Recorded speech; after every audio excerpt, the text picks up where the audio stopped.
Mekah, S1 di Mekah. Ketika S2 bareng saya, tulisan tesisnya itu banyak dikritisi oleh dosen pembimbing karena salah grammarnya, salah nahwu sorofnya. Artinya apa?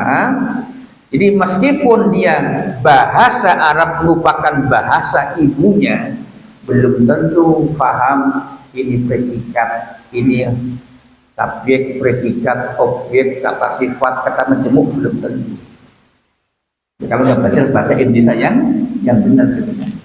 Kan juga ada ngomong, daripada apa yang saya sampaikan itu kan tidak tepat sebetulnya. Contoh bahasa Indonesia, saya menyampaikan daripada apa yang bapak-bapak, itu kan tidak salah. Tapi ini sering terjadi dalam kejadian pula di bahasa Arab gitu kan.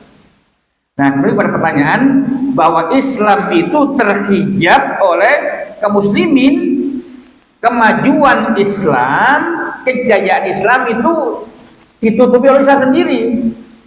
Perintah belajar banyak, nggak mau belajar. Kedua, antar kaum muslimin gontok-gontokan. Masih saja bahas masalah furu'iyah yang jika dibahas tidak akan pernah selesai. Contoh, subuh itu kunut atau enggak? Tarawih itu 8 atau 20? Apalagi Fatihah itu pakai bismillah atau tidak? Ini tidak akan pernah selesai.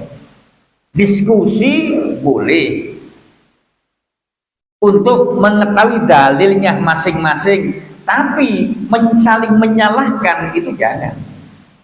Gitu loh, Pak. Akhirnya orang lain sudah bahas masalah teknologi yang sudah tinggi, kita baru yang sahih adalah ini. Misalnya, masih saja bahas masalah wanita itu wajib bercadar atau tidak. Kenapa? Karena ini fikih. Nah, kita itu mengamalkan fikih Al-Quran, tafsir Quran, tafsir hadis. Kenapa dikatakan mengamalkan tafsirnya? Karena pemahaman para ulama kebetulan dalam hal tertentu tidak sama. Yang sama banyak, apa itu? Qul huwallahu ahad. Ahad ya satu. Contoh lagi, jumhur ulama sepakat bahwa saya nikahkan ya Agus Suparman, misalnya laki-laki, ya Agus Suparman, aku nikahkan dan kawinkan engkau dengan saudara Budiono bin Bapak Murtado dengan mas kawin bla bla dibayar tunai. Ini sepakat haram. Sepakat. Atau Nur ya Bu ya, Nur Hamdi namanya. Umpama punya umur 26 tahun. Wahai Nur Hafandi bin Abdullah, aku nikahkan dan kawinkan engkau dengan bla bla putri kandungku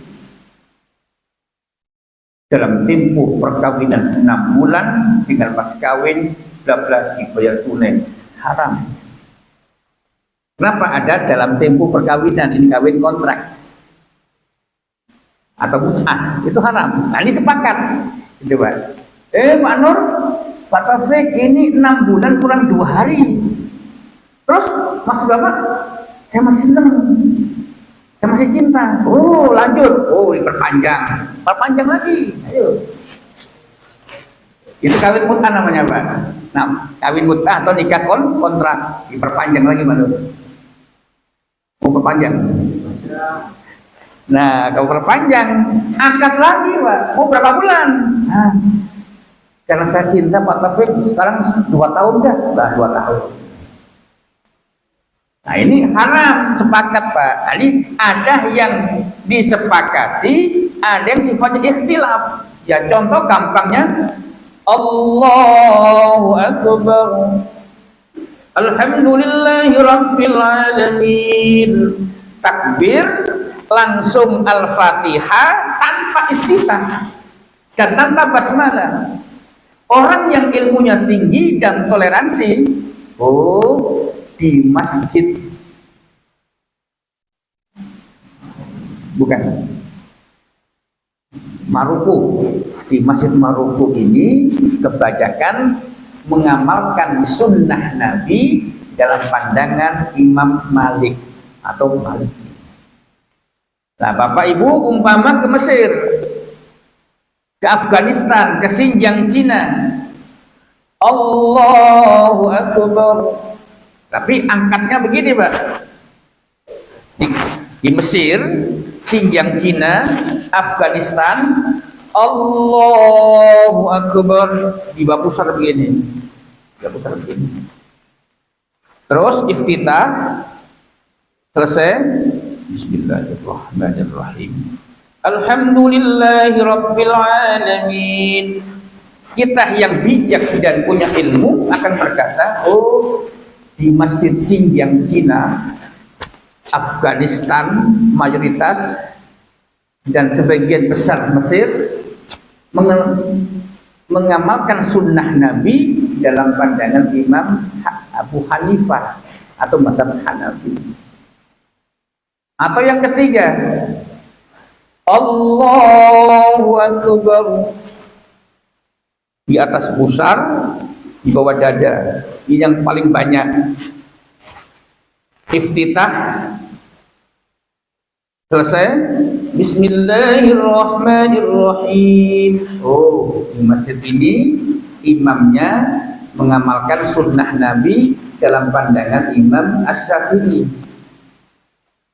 Tiga-tiganya sunnah gitu loh. Tiga-tiganya sunnah, hanya mengamalkan, yang diamalkan apa? Tafsir sunnahnya itu yang berbeda-beda.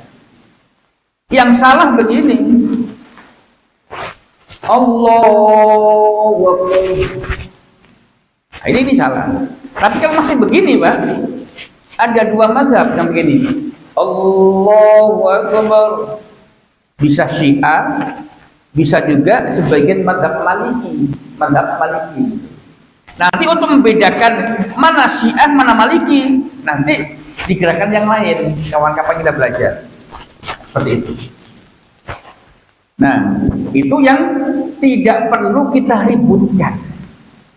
Kalau meributkan terus, Pak, ini mahjub, menghalangi kemajuan Islam. Orang lain sudah sampai kepada untuk memutuskan nasab itu tes DNA, kita masih masalah itu, nggak selesai-selesai. Gitu. Contoh begini, kasus hukum Ibu Makica Mukhtar dengan Pak Haji Murdiono itu lama, hampir 16 tahun. Akhirnya selesai dengan tes DNA dan gebrakan hukum oleh waktu itu Pak Mahfud MD. Akhirnya anak kandung dari Pak Murdiono dengan istri Bu Makica Mukhtar itu mendapatkan hak keperdataan. Karena waktu awal lahir, keluarga dari istri yang pertama itu melarang, menuntut jangan sampai menggunakan bin Murdiono. Itu untuk mendapatkan bin itu, Pak, belasan tahun, Pak, Bu Makica Mukhtar. Artinya apa? Ini kan yang perlu terobosan baru gitu loh, Pak. Kita masih saja undur nggak undur, Bismillah nggak Bismillah, umpama seperti itu. Ini yang kapan majunya umat Islam? Orang lain sudah mencapai. Mohon izin, saya lanjut. Di Australia dan di Inggris itu, Pak, kuliah ekonomi syariah itu lebih maju ketimbang di Indonesia dan Malaysia. Ekonomi syariah di perkuliahannya gitu.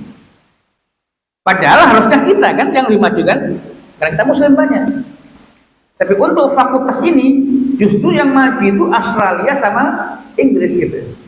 Mereka sudah membuka prodi program perbankan syariah, ekonomi syariah. Nah, kita yang negara banyak muslimnya termasuk Malaysia masih kalah, masih kalah. Ya, tetapi untuk urusan ibadah makhluk jangan ikuti. Contoh, khotibnya perempuan jangan, jamaahnya ini Pak Nur Afandi, sini Bu Siti, sini Pak Taufik, sini Bu Marfuah, jangan. Ini jangan nyontoh Pak, katanya. Itu bukan maju, bukan maju. Itu liberalisasi ibadah. Gitu jangan. Jadi kapan kita harus maju, jangan terkungkung dengan perbedaan atau khilafiyah. Tapi kadang-kadang Pak begini Pak, itu penting, nah gitu loh Pak. Ya penting, tapi tidak untuk diperdebatkan secara tajam gitu. Apa pentingnya? Sebagai ilmu, agar kita tahu landasan hukum masing-masing. Sama dengan, mohon maaf, terkait misalnya pernikahan. Ya, nikah itu juga kalau mazhab jumhur, janda, tidak janda, wajib pakai wali, kan begitu. Tapi nanti akan ada mazhab yang lain, kalau janda boleh menikahkan dirinya sendiri. Tapi kita hidup di Indonesia, hidup di Malaysia, hidup di Brunei, hidup di Singapura, hidup di Thailand, hidup di Irak, hidup di Syria. Ikuti mazhab wilayah Anda. Gitu. Apa? Yang banyak bermadhab jumhur.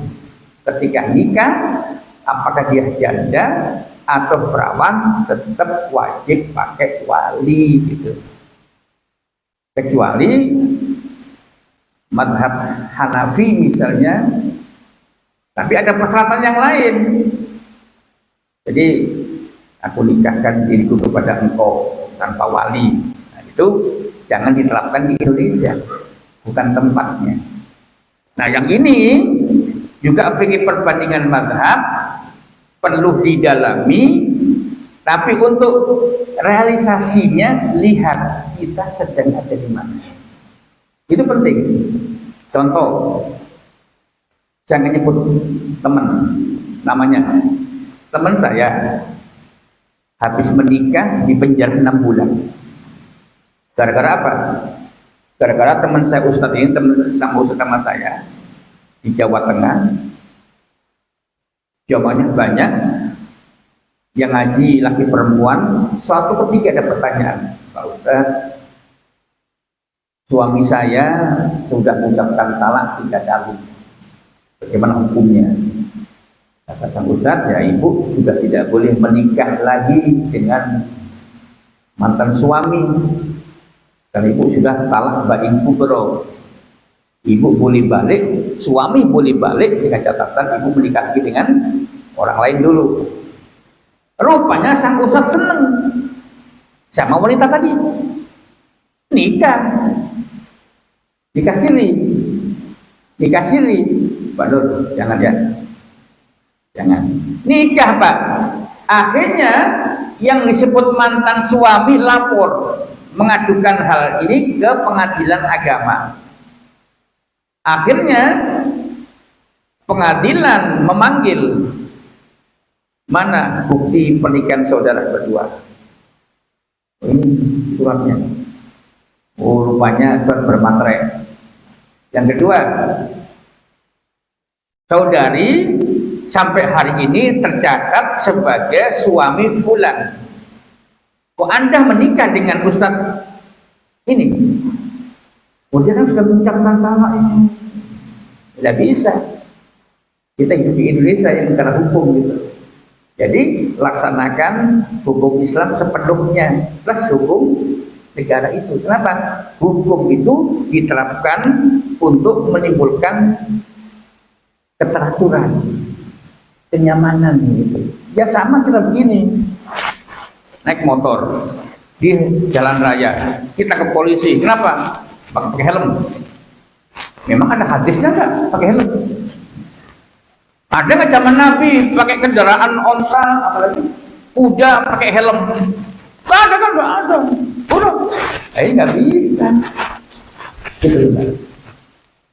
Apalagi kira-kira? Ditanya lagi, mana STNK-nya? Bapak Islam, Pak Polisi. Islam saja. Nah, adakah hadisnya bahwa kita berkendaraan bawa STNK? Zaman Nabi ada enggak? Enggak bisa begitu kan? Apakah lampu merah, kuning, hijau, labrak aja. Ya, kalau itu berpikirnya orang primitif lah. Itu, jadi berpikir orang penutup. Kita sering menyebutkan perbankan syariah, ya kan? Kita sering menyebutkan asuransi syariah, pegadaian syariah, umpama. Zaman Nabi itu nggak ada apa perbankan, apalagi ada kata-kata syariah gitu, nggak ada. Mana Quran hadisnya yang mengatakan perbankan syariah nggak ada. Tapi yang dimaksud syariah di situ adalah sesuatu meskipun belum pernah terjadi pada masa Rasulullah, masa sahabat, namun kaidah-kaidah yang dipakai, rumusan-rumusan yang dipakai membangun sebuah sistem ini sudah mengandung syariah. Contoh kecil, ada tulisan di kamar mandi, jagalah kebersihan. Itu syariah, menjaga kebersihan, kesucian. Apakah di kamar mandi? Oh enggak, ini kamar mandi kan kamar mandi umum, enggak usah. Oh enggak bisa. Jangan pakai HR-nya, jagalah kebersihan. Ini udah syar'i gitu.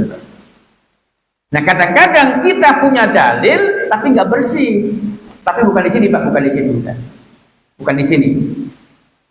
Kadang-kadang kita punya dalil yang mengamalkan orang Jepang. Apa itu? Tepat waktu, menepati janji. Mohon izin, saya alumni Saudi. Orang-orang Arab ketika ngomong intadillah, kata dia intadillah, tunggu sebentar. Sebentarnya 4 hari, seminggu gitu Pak.